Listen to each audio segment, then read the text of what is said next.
All right, it is 9 o'clock, so we are going to get going.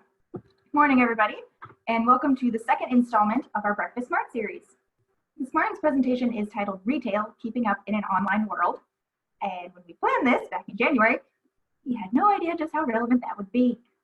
Quick note, we will be recording this webinar and we'll have it posted to our YouTube page shortly after. So if you need to leave early or if you want to refer back to something or share it with anybody, you will be able to do that. And we'll email the link out afterwards. Before we get into the presentation, I have a couple people that I want to thank. Slide please, Cody. First, thank you to our lead Breakfast Smart Series sponsor for all of 2020, Cont Business. And slide. Thank you also to our supporting sponsors, the City of Coralville and Terry Lockridge and Dunn. Usually, these organizations would be subsidizing breakfast that we offer as part of this event, but now they are helping support our Zoom account. So thank you to all of them. Speaking of Zoom, I want to take a second to go over how we'll be taking your questions. Slide, please. We will have a Q&A portion at the end of the webinar, but you're welcome to start sending in those questions at any time using the Q&A button down at the bottom of your screen. Make sure that you put your questions for Cody in this box, not in the chat box, so that we can hold on to them all the way to the end of the webinar and we don't lose them in all the conversations. Now that this is taken care of, time for me to introduce the speaker. Slide, please. Cody Fitzgerald is the president and founder of Omni Digital Group, usually located just up the hallway from our office at Merge. Omni specializes in helping small to medium-sized businesses improve their digital marketing strategy. Their core focus is helping businesses get trackable results from their advertising by driving new and existing customers back into their business. Their slogan is, "We help you buy results, not advertising." And now it's all yours, Cody. Awesome. Well, thank you, Emily. So excited to be here, everybody. Like she said, when we were talking internally at Merge back in January, I mean, the timing I thought for just this year and the way the economy was going was great. And now it's just all more important. I mean, we work with just a little background on us here briefly.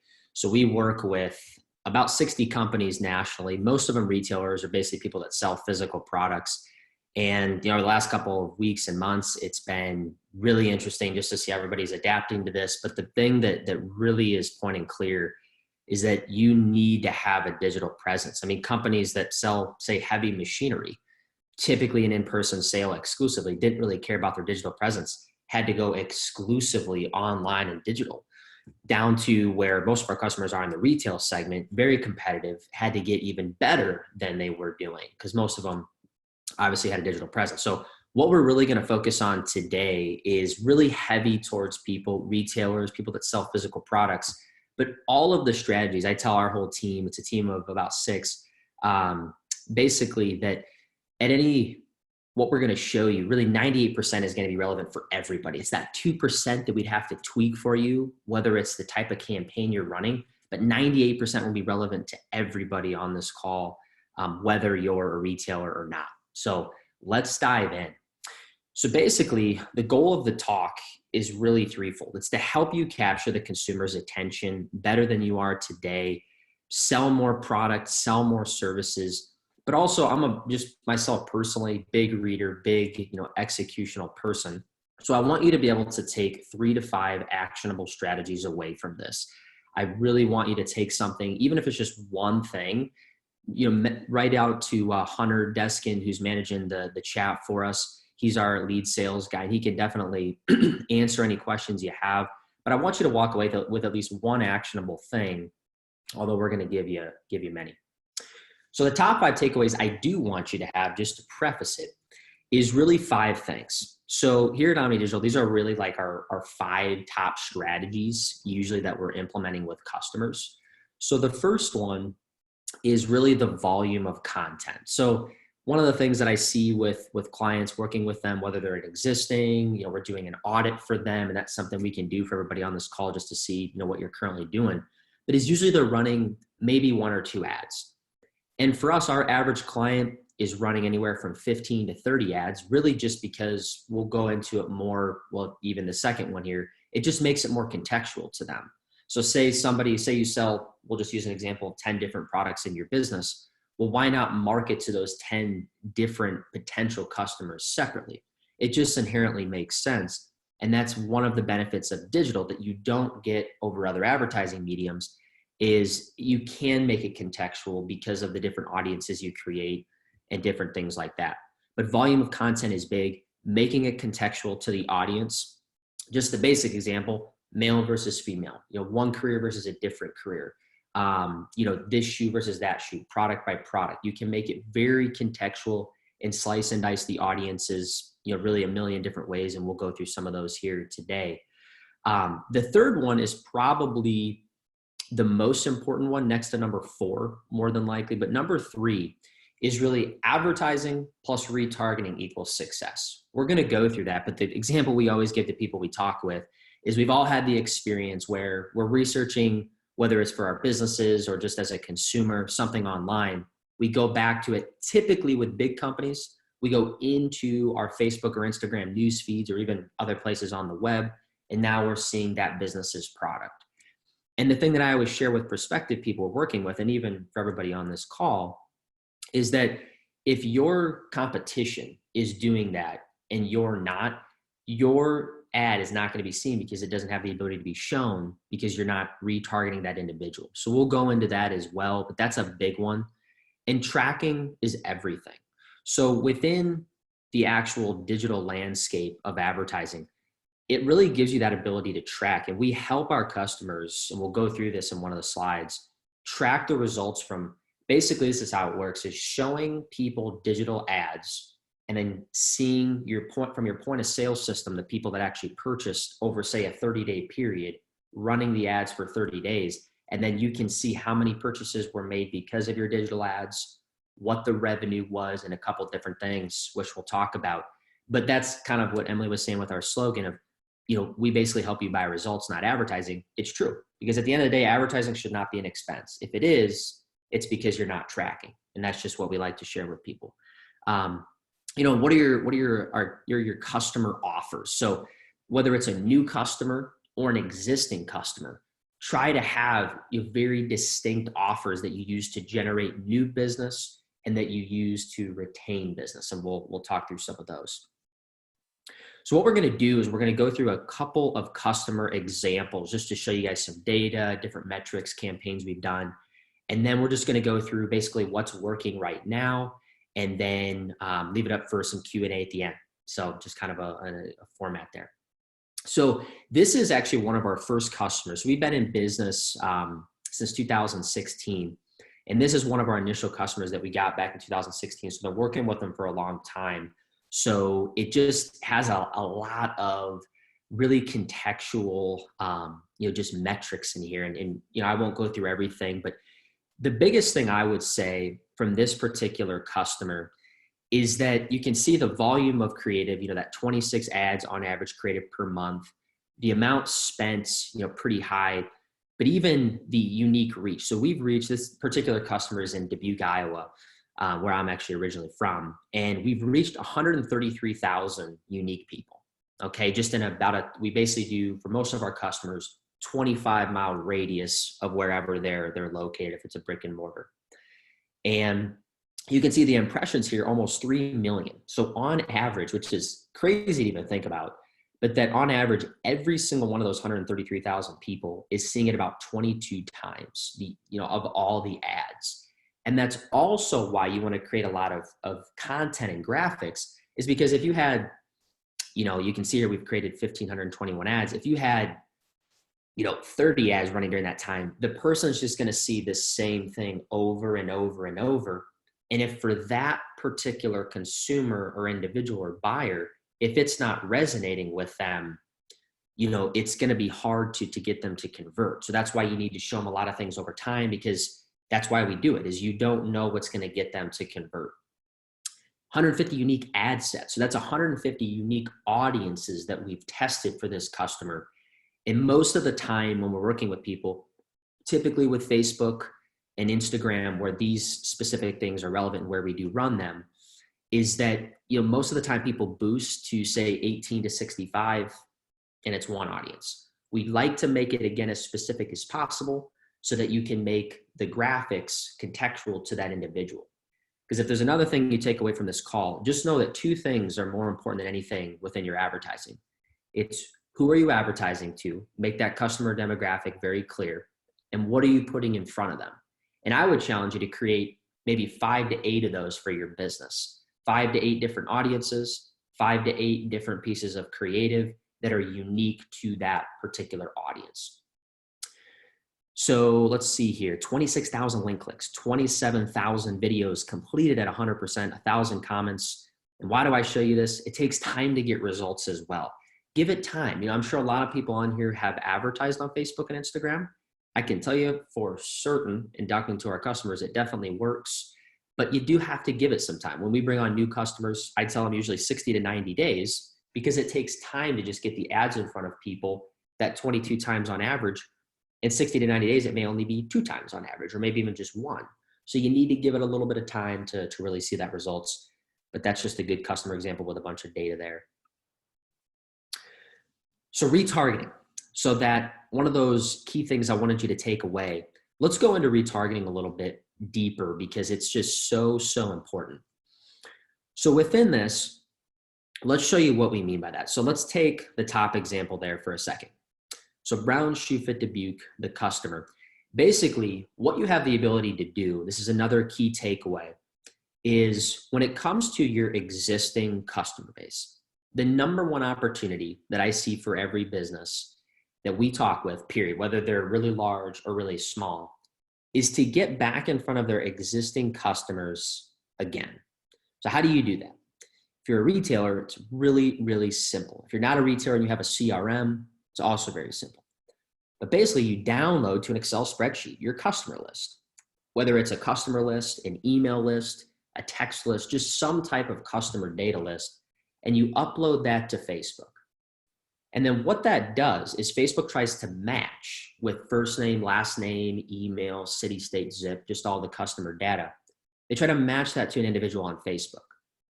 Now, what you can see here is just the different lists that we have here. So the MailChimp, as you see there, is their email list. That's 2,300 unique people from their email list that has a 10% open rate, 20% open rate. So you're maybe reaching on average, in that 200 to 400.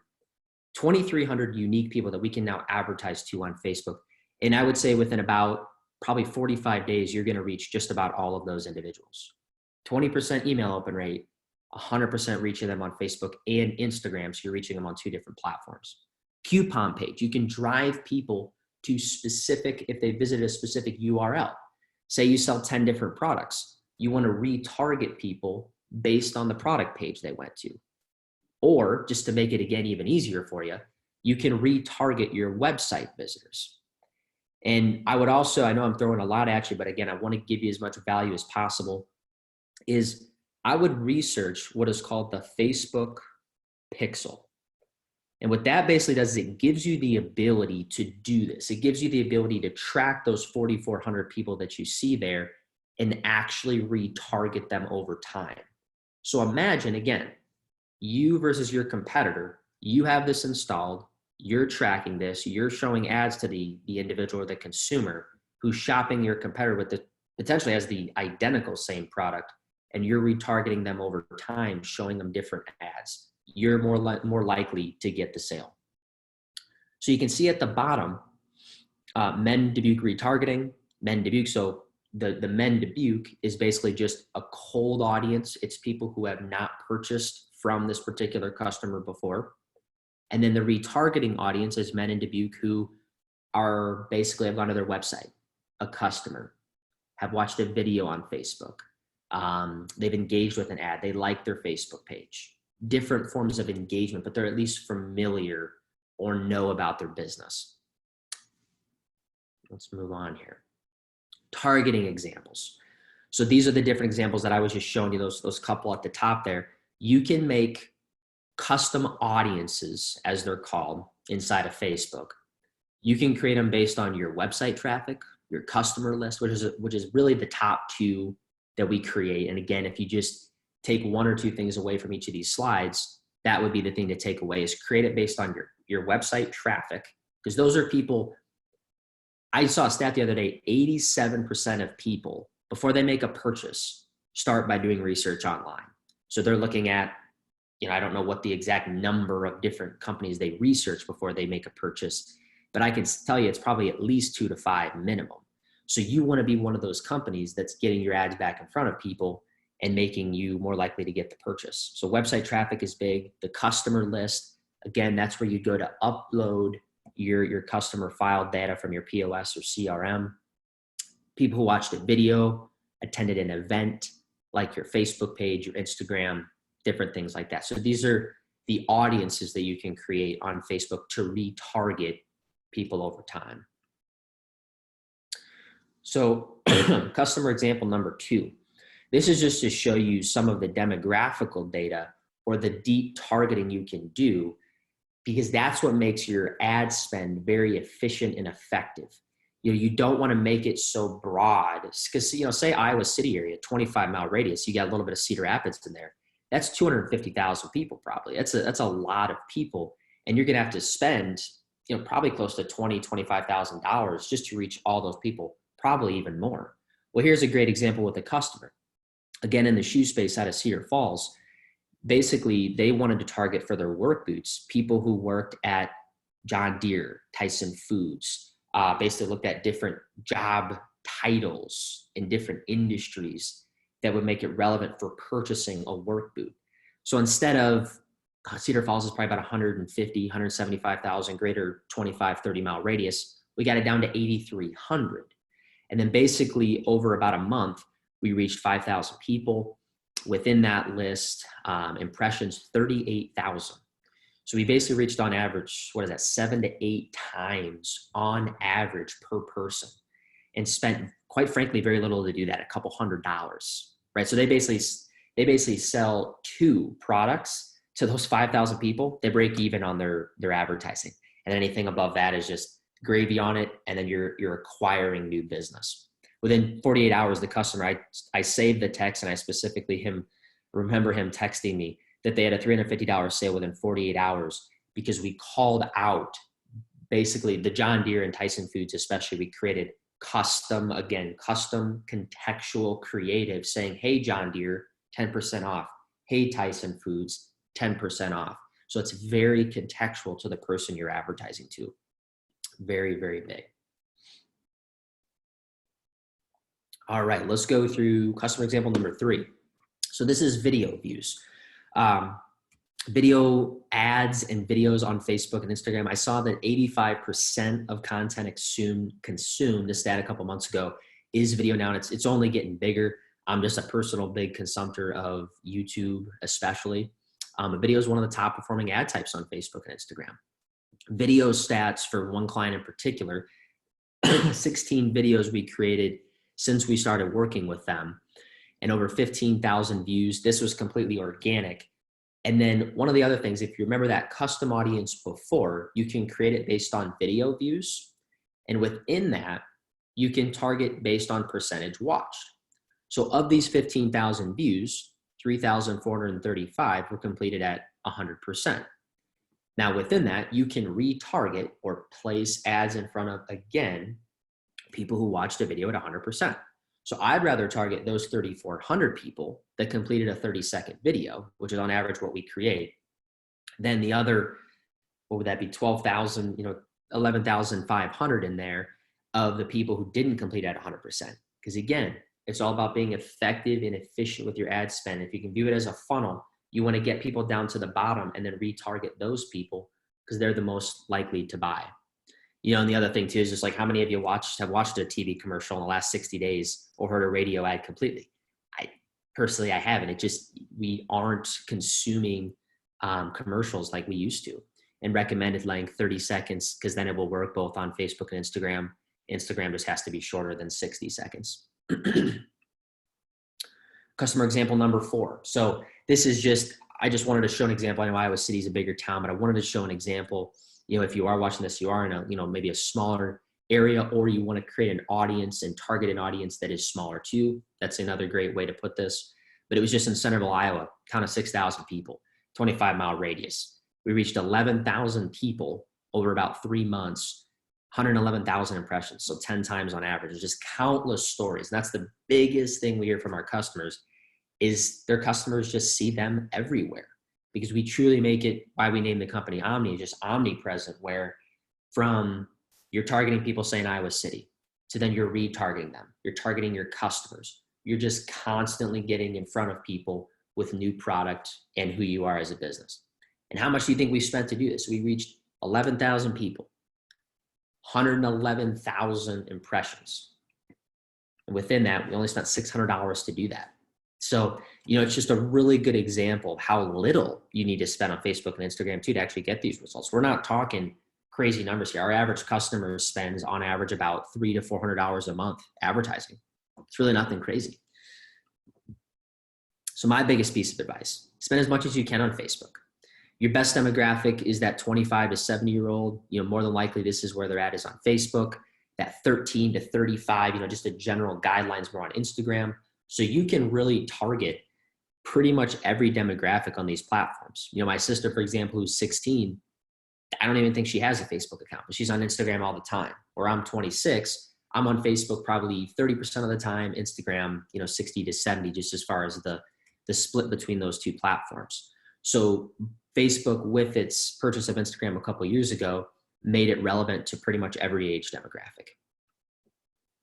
So let's go through just some things that are working right now, and just give you some contextual examples here within this. So Facebook Lives, they work really, really well, because you can give people a specific time before you go live, and it gives people that ability to just know, and you can actually create an event to do that. When people follow your page, if they have notifications turned on, they'll get a notification before you go live. It's the only piece of content that does that, which is really cool. So you can give people that alert before. Ideas for content, just behind the scenes of your business, get to know an employee, demo a unique aspect of your business, feature a specific product, Q&A about the products. There's a million different things you can do, but the live edition also gets, just with Facebook's algorithm, it gets favored in the actual news feed as well. So really encourage you to do it. And some of our customers, they don't love doing lives. Even if you don't want to do a live, a video is still really good. It's better than just a still image photo in most cases. Video ads, 15 to 30 seconds, make them a mobile first experience, because we average about $20,000 per month in ad spend for all of our clients. And about 98% of all the impressions are on mobile. So very few are on desktop, very few are on an iPad, that type of thing. So make them vertical when you're shooting the video so that it's a native mobile first experience when people are watching. Video creation kits, you actually, through Facebook's ads manager, you have the ability to create videos out of images, which is pretty cool. So even if you don't have a lot of video or don't like to do video for whatever reason, you can actually create it out of images too. And then just some apps to create videos, in the store. Video Shop is a really good one. It's just a really nice, easy, inexpensive app. Hyperlapse and Boomerang, they're native to the Instagram platform, but you can download them as single apps. And Hyperlapse just makes it go really fast, and Boomerang is like a shorter 5-second, and it just keeps going back and forth. But just some tools for you there. Instagram stories. What I like about these is, they're cheap today, especially within the advertising space, but even just organically in your business, I recommend, we have some customers that just eat this up, because even looking at my own personal consumption on Instagram, I would say probably 70 to 80% of it is in that stories at the top of Instagram versus in the actual news feed itself. So, and there's just a ton of users on Instagram. 1 in 4 millennials and Gen Zers look for stories of products and services they want to buy. Very big stat. A lot of different things there, but retail and fashion is really big on Instagram. So really take into consideration doing more Instagram stories, because they only last for 24 hours as well. So you can definitely do them more frequently. We have some customers that do 10 to 15 a day, just because they only last 24 hours and they like to do more frequent. Frequency, So Facebook and Instagram, really what we recommend 2 to 3 times per day, 7 a.m., 1 p.m., and 6:30, just because you never know when your buyer could be on. They could work later, work earlier. It just really depends, and it gives that different time periods to post. Instagram stories and Facebook stories, 2 to 4 times per day is what we recommend. Another thing too, just try to reshare local businesses posts and just cross promote that way. We've seen it across all of our customers work really, really well, and it just works for that cross promotion. Targeting, make it contextual, men versus women, professions, boots as an example that we went through, ages, comfort versus trendy, parents, kids products if you have them. You can target people who have kids, 3 to 5, 6 to 10, 10 to 14, and I believe 14, 18, and then 18 plus after that. But basically, you can target kids products, and it's just a really good way to do it. But the targeting, like I was saying earlier, is probably, I would put it as more important than the creative.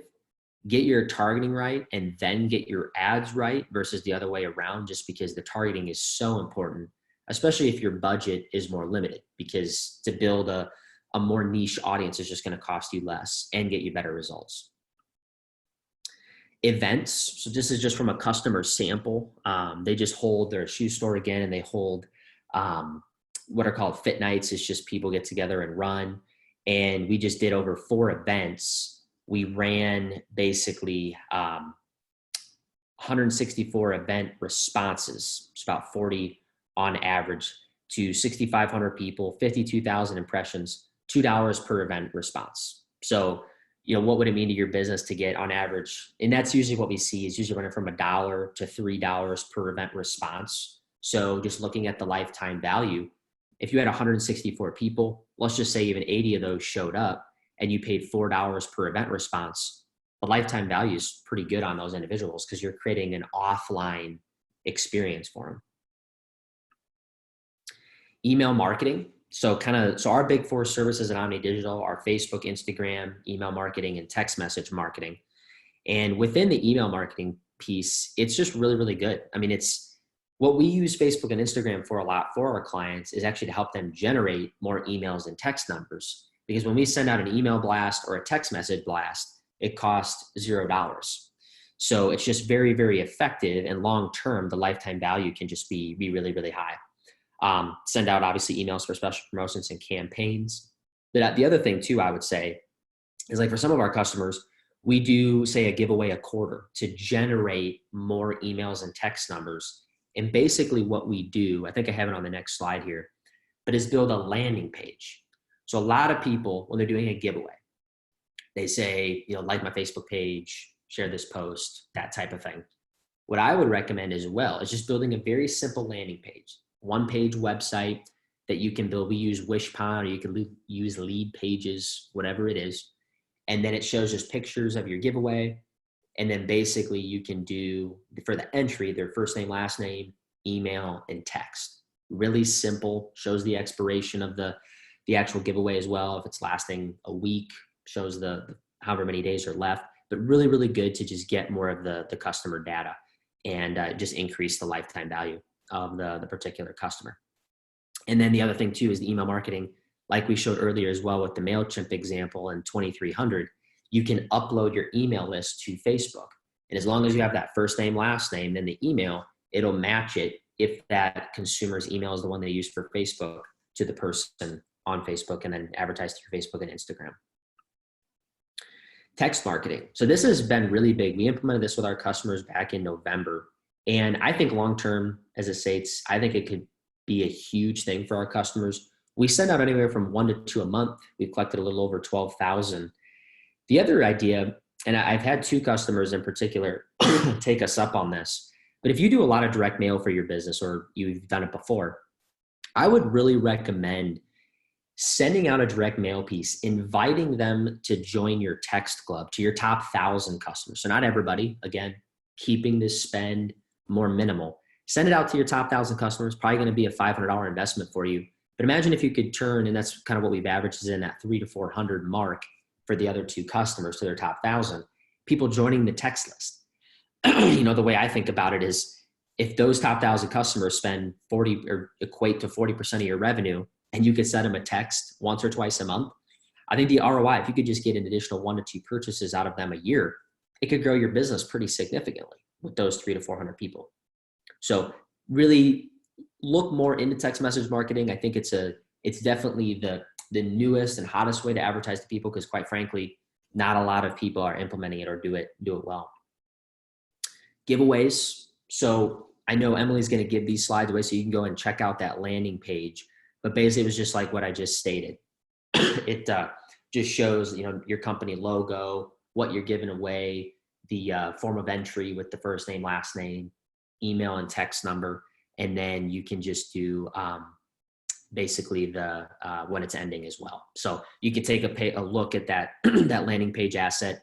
But again, Wishpond or lead pages, very inexpensive. I think lead pages you can even do for free, if you're just an individual. But we have as an advertising agency account. But I think both of those could be free resources to you to be able to use. So the ads themselves. So typically we create 2 to 3 campaigns monthly for clients. So say one for new customers, just to keep it simple for this presentation, one for new, one for existing, and then we'll create 5 to 10 ads per campaign for the client. So why? It makes it contextual, right? You're not just showing, again, like we've stated, 1 or 2 ads. You're showing multiple ads. You can see what's working and what's not working, which is really, really big. So within that, if you're only running 1 ad, how do you know if your KPI or your ROI is the highest it can be? If you're showing 10 ads, you know what's working and what's not, right? And that's big, really big as well. And that's probably outside of just not basically getting that ad fatigue or showing people the same thing over time. That's probably the number one reason you'd want to create multiple ads, is to see which one's performing the best with the tracking that we'll show you in a second. Allows you to really promote special campaigns and clearance events, just overall, really small ad spend when you're looking at that per ad. So the tracking results. So this is really, really big. So when I'm talking with people, my pitch is very simple. It's 10 seconds. We help you get new customers, help you get your existing back in and track it all. So with the tracking, you have to have what's called a Facebook Ads Manager account through Business Manager. You just have to create that. And then you set it up through what's called offline conversions. And I would really, if you're heavy into Facebook and Instagram advertising and you're wanting to track it and you're not right now, I really would look into that Business Manager, Facebook Ads Manager, and then offline conversions. And you can chat with us too. We'll have our contact info and help you set this up. But essentially what Facebook does is it tracks all the engagement. So the likes, the comments, the shares, the views, the clicks, etc. And then let's use, what are we in right now? Days just seem to be meshing together. For the month of May, we're running all of our clients' ads. So then June 1st, we get a lot of automated reports from their POS system or their CRM system. We then upload that data to Facebook. And then basically we can see from all the engagement, who engaged with an ad. Say you engaged with an ad on May 10th and you came in and purchased on May 23rd, Facebook is going to attribute that ad to the purchase and basically tie them or link them together. So you can get a better idea. And I'll be the first one to admit, was that the sole thing that came them to come in? Maybe, maybe not. But it gives you a much better idea of what ads are performing, how many ads people are seeing and then coming in and purchasing, because it has to be they engage with it with the like, comment, shares, views, clicks, and then come in and make a purchase, right? So it's pretty spooky accurate because of that, and a couple other nuances that make it even more accurate. It's really, really good. So definitely look at the tracking results if you're a retailer, because that's the name of the game, right? If you know what your ROI is and your ad budget is 300 right now, and you take it up to 1,000 and your ROI remains the same, it's just going to grow your revenues, right? And that's the biggest thing we see is, again, most people are scared to advertise because they don't know the tracking and the results. We help them do that, raise their ad budgets, and it grows their business. So this is just an example of one of our customers and how it looks within Facebook on the tracking. Basically, you can see over here the reach, the amount spent per audience, and then basically the number of purchases, and then the value, and then the cost per purchase. So 32 purchases for $6,700 of revenue. And that's exactly how it'll look in Facebook's platform. So we do that for our customers every single month and just give them more, again, of that transparency of how everything's working. All right, one of the last things here, so offers on Facebook. So I would really utilize Facebook as a direct response marketing platform. So what do I mean by that? Have an offer for a brand new customer. Have an offer for an existing customer, and only show it on Facebook and Instagram. Make that a unique place where you show it. Not only will it help you track it better if you're not doing the offline conversions that we just showed before, but it will also really help drive people in. Why advertise? I mean, some of our customers, we kind of go back and forth. We don't like the discount. We do like the discount. For me, it's really about not just the discounting, but that if somebody sees an ad and there's no call to action, it's just, hey, buy my stuff. You know, you may take action on it, you may not. Hey, buy my stuff. Here's a $10 off introductory offer. They're just much more likely to take action on that from every stat and data point I've ever read. So it's just really, really good to have that. And then on the existing, do you have loyalty? Do you have a rewards program to entice them back in? Another really good campaign we'll do for clients on the existing customer front is people who have shopped there before, but haven't been in say 6 to 12 months. So they're a dormant customer, probably for a lot of businesses, a lot of revenue sitting there from just dormant customers. Really good way to get people who have not been in a while back in with, again, an offer to entice them. And you'd pay that all day long. If you had somebody who used to be a great shopper and all you have to do is give them $10 off their next purchase to get them to engage with you again, you do that all day. So really, really good there. Just create an offer for a new, create an offer for existing customer, and then advertise to them exclusively. So offers on Facebook, new and existing, because you might be asking yourself, and this is again why it's tougher with radio and paper and TV and things like that, of how do you make sure the offer gets in front of new, and how do you make sure the offer gets in front of existing? On the left here, we are showing an example for a new customer. And basically what we do is we upload your customer list, we look at your Facebook engagers and your video viewers in this example, but mainly your customer list. And then we exclude that from being targeted, right? So let's say your customer list, 10,000 people, Iowa City area. You exclude the 10,000 people from the Iowa City area. And then the only people that are left are people who are not on your customer list, or AKA not a customer. And then you show your new customer offer. On the right there, you see we're including people who fit at least one of the following: customer list. So that way the offer going to them, they are only on the customer list. That's who the offer is going to. So you can reward somebody for being a customer.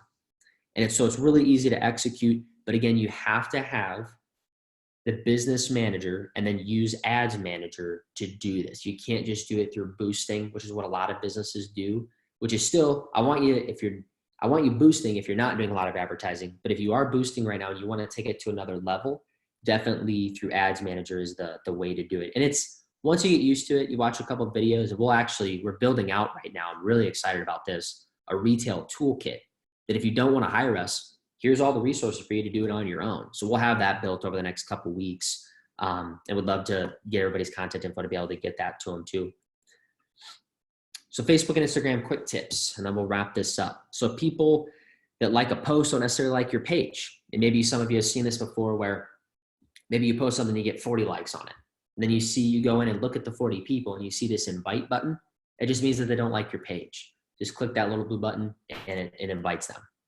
So what's your organic reach? The other thing too, because I've been doing this for 4 years, within the last about 18 to 24 months, the organic reach on Facebook and Instagram has dropped drastically. I mean, I'm talking, if a page used to have 1,000 likes, we used to reach 500. Now we're reaching 100.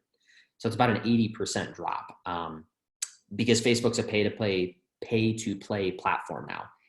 They have to balance that between showing people for free and then all the advertisers they have, and there's just becoming more and more advertisers. Retargeting lists have a wider radius. So for example, in Iowa City, you may not want to do a 50-mile radius for brand new people because that's a pretty big radius. But you might have some customers that are, say, in Mount Vernon that I don't know if that is more than 25 miles, but let's say you have somebody that's 40 miles away and you're only doing 25. So when you're doing retargeting lists, expand out that targeting radius so that you can reach people because they've already engaged with you. Retargeting PO, point of sale system customers to increase lifetime value. We've talked about that. You just upload via an Excel spreadsheet to Facebook. If you don't have an Instagram, no problem. You can actually advertise on Instagram right through Facebook as a placement. So it'll direct them back when they see the ad on Facebook on Instagram, it'll direct them back to Facebook. Boosting versus ads manager. You just can't target in depth.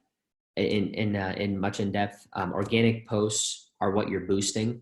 So you can't create separate ads that aren't posted to your page, which is what we do. Because a lot of our customers, they'll handle their organic content. We'll create ads on the back end that their page really never sees because they're not posted to the page. Lack of placements, you just can't place it as many places. And then lack of tracking, you just can't do the tracking when you're boosting. So definitely dive into that ads manager and watch some tutorials on that. Geo-targeting, so say for like an Iowa football game, you can target literally just right around Kinnick Stadium or something like that where a lot of people will be if you're a restaurant. Really, really good example. Pin a coupon to the top of your Facebook page so it's the first thing that somebody sees when they go to your Facebook page. Just another really good tip there. Perfect. So now just any Q&A. I mean, I know some has probably been spoken. Emily or Hunter, if you guys want to look at that, if there's any really specific questions that they want me to address right now, or if you haven't asked any yet, definitely ask them and we can try to get those addressed. We do have one that came through the chat. Are you recommending that businesses have both a Facebook and an Instagram page? Yep, definitely. I think it really helps with, because I think Instagram, the platforms really age over time. So, if you don't have an Instagram, the customer right now that may shop with you in 5 years, let's just use 18 as an example. They're going to be 23 getting their first job in a couple of years. So then now they have that disposable income to spend. Well, those people, say if you're 18 right now, they're not on Facebook as much. So the platforms really age up. So you want to build that Instagram now so that in 5 years, the platform is still relevant to some of your customers. So definitely to have a separate account for each would be a great idea.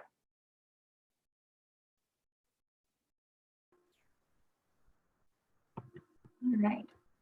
So Joe is asking, do we need a business page on Facebook to advertise? Or can you put something together from just a personal page and use it as a way to advertise marketing yourself as a professional instead of a product? Yeah, so you have to have a business page to actually advertise, but if to actually boost things and pay for it and things like that, but you can definitely use your Facebook personal page to just brand yourself. I mean, I do that just personally, but you can't advertise specifically. You do have to have a formalized business page on Facebook to be able to do that. Good question though. Well, I think while we wait for people to type any other questions they might have in the Q&A box, do you have, we got one. Okay. For a small new business, where would you prioritize where to spend the money to get your best ROI? And what amount do you think is the minimum that you can do? So I'd say, to answer the latter part, I think $150 a month would, I would say, be the minimum, just because $5 a day is a great place to start. You're going to be able to see results. Anything below that, you're just not giving Facebook enough to really optimize for anything in particular. And then as far as if they don't mind typing out what type of business they have, and I can try to make it contextual. So if you don't mind, type your business out, but it's making the audience, it's getting that customer demographic as specific as possible. Like let's just say, for example, like with a lot of our customers, like we work with Active Endeavors in town, and we're going to do a campaign for them where we're just targeting Iowa City hospital employees for like shoes, right? So it's just that targeting University of Iowa employees versus the whole Iowa City, and making it contextual, saying, hey, University of Iowa employees, take 10% off. I mean, that's a very specific offer, very efficient with your ad spend, and a good example there. All right. We have one in the chat, and I'll also say it for the sake of me, please put your questions in the Q&A box so that I can make sure I don't miss any of them. Should ads be unique to Facebook and to Instagram, or can you post the same ads? Yeah, good question. So what we do for our clients is we do the same ads. You'll want to make sure that when you are putting your content on there and creating your graphics, that it's a square shape or just more in line with Instagram, because that will also work on Facebook, where if you have it say like more vertically and more of your graphic is in that vertical shape, it just may not all show, and the placement and the look might come across a little funny when seeing the ad. You can preview it though when you are creating the ads in Ads Manager, but just as a general example, I would just recommend creating a square photo and your graphic with that, because then it'll work pretty much any placement you could do on Facebook or Instagram. Alrighty. Circling back to the question about prioritizing where to put money, we did. So they are a bridal and prom store. Nice. So they yeah. So that is like, you can target people who are newly engaged on Facebook. You can target people 14 to 18 on Instagram. You can target specific high schools. You can target parents with kids in that age. So you could target the kids and then target the parents with kids in that age. So you're getting, the double whammy there. So that would just be a couple great examples of that. We have a couple customers, not in Iowa City, but that do prom stuff. And that's what we do. And it works great because it's just going to be so targeted versus you think about advertising that specific graphic and ad to all of Iowa City versus parents with the kids in that age and kids in that age. I mean, you're going to go from 150,000 to call it 8,000. We'll make up a number, but it's way less. So you have to spend literally a 20th of the money to reach all those people. So it's just much more effective and efficient. All right. Okay.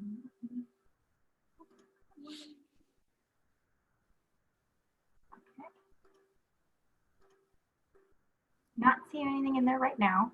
Cool. Cody, do you want to hit your next? There you go. Perfect. Yeah, so we do. There was one more question in the chat here. I answered it, but kind of want your input on it too. Yeah. Jeffrey to answer said, if you have customers without emails, what suggestions do you have to reach them? Yeah. So if they don't have emails, if you want to ask it back 1 or 2 while I'm answering it, do they have any other customer, just data points on them? But if you don't have any that's email, what I asked back, and I just said that they can, if they have phone numbers, you can still create a custom audience in Facebook to go after. And also, if you don't have a list now, just starting to, okay, you do. Okay, so he does have phone numbers. So yeah, you can create a custom audience within Facebook still to go after. When it comes to Facebook targeting, having a phone number is equally as good, if not better, than having an email, because sometimes people use different types of emails. So definitely creating custom audiences within Facebook. We have a document put together called Targeting Existing Customers that kind of walks you through exactly how to do this if you want to shoot us a message after, or just type your email in here and I'll give it over to you. But yeah, it's definitely a helpful document that you can implement right away. Yeah, definitely. Facebook, the phone number is going to match at a higher rate than the email. So quite frankly, and that's a question we kind of like, oh, my email list isn't that big, but like we have one customer email list is like it's 0, but they have everybody's phone number. It's like, oh, that's great. You can just upload that to Facebook with their first name, last name. It'll match at almost 100%. Bam, you got a retargeting list overnight that you can advertise to of your existing customers, even if you're not able to reach them through email. So yeah, that's good. Cool. I've not seen anything else come through. So if you are working on a question, send it through fast. Cody, if you want to hit the next slide for me, I have just a couple more things. So as we mentioned at the beginning, this is part of a series.